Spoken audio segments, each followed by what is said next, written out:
Hi there, everyone. It is currently the 8th, going into the 9th of November 2013. You are looking at some of the damage from Tacloban earlier on this morning here on the 8th as the very violent and severe Typhoon Haiyan made landfall right around 0500 Philippine Standard Time. This is just some of the first images that came out of the area, and since then, actually, images have been very limited right after really the power went out here. Phone lines went down, cell towers went down, and we have had little information outside of the few reports that have been given by media agencies here in the Philippines, stating this typhoon, which is truly one for the record books, has brought some devastation to coastal areas also there in Tacloban, where our storm chasers, James Reynolds and Josh Morgan, are out there as well, out ahead of this storm system. Jim Ed's there as well on the island of Samar. And we have not heard very much from them on Twitter throughout the day outside of earlier on this morning prior to the storm making landfall. So our hopes are going with everybody out there. But the few reports we are getting here on Friday evening is that there has been some significant damage and devastation right along the coastline. And hopefully, going through the day here on Saturday, once the sun starts coming up, that communication starts to get restored. We start to get the images out of here. It's not as bad as these initial reports, but I'm just relaying some of the information that is being seen and is being shown on local media and TV stations here in the Philippines. The good news, the storm system is racing west at about 35 kilometers per hour, so just really hauling out of here out towards the South China Sea, rapidly improving conditions behind it, so that will help in the recovery efforts from this storm. But it did carry these typhoon strength winds at violent intensity, super typhoon intensity, across all of Visayas here, and even Cebu saw some damage over there towards northern Palawan through the overnight hours here. You're going to be seeing typhoon strength winds as well.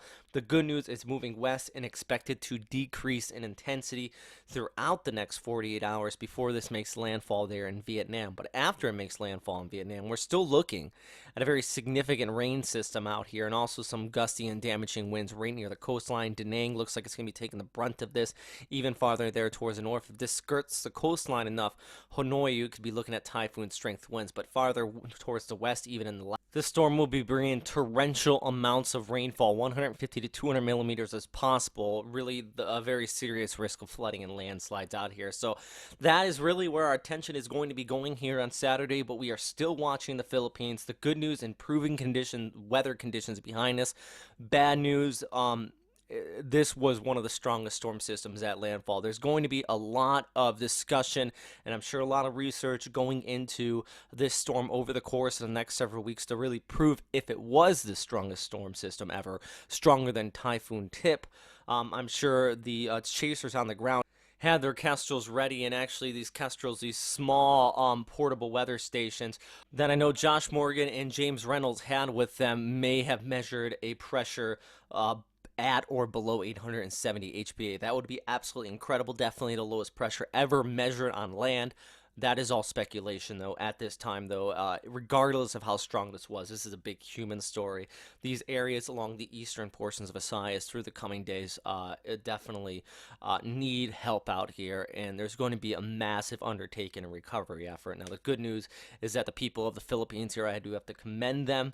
Unlike other countries where there is a disaster, they don't sit around and wait for the government to show up. People, I'm sure, are out there helping each other out in the recovery effort without knowing what it looks like in the ground. You just know that the human piece out here is that people are likely joining together. So that always is a great news, and likely going through the day on Saturday, that is exactly what we are going to be seeing. One thing you can do to help out, though, if you are watching this from outside of the Philippines, is do go to the Philippine Red Cross. You can donate money there for various of sources. You can also volunteer if you are in the Philippines to help out people here.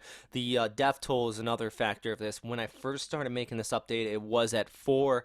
While I was making this update right around midnight, just starting to get some more information out of the area. It does look like one of the churches that were being used to house people during the storm system as an evacuation center during the storm has collapsed, and it looks like around 20 people have been killed. So I wish I knew that when I first started making this update, but it does look like that is the case. And unfortunately, the thoughts are that the death toll will continue to rise through the coming days. So, as always, though, please stay safe out there, everybody. I know the storm still is ongoing there into western portions of the Philippines, but really at this point, as it pushes out there towards Vietnam, we're going to be watching it there. But and through the coming days, as we start to get more information on what happened here during the storm system, what the storm surge resulted in, we will relay it on our Facebook and Twitter account, and also here at the webpage at westernpacificweather.com. Stay safe out there, everybody, and thank you very much for watching.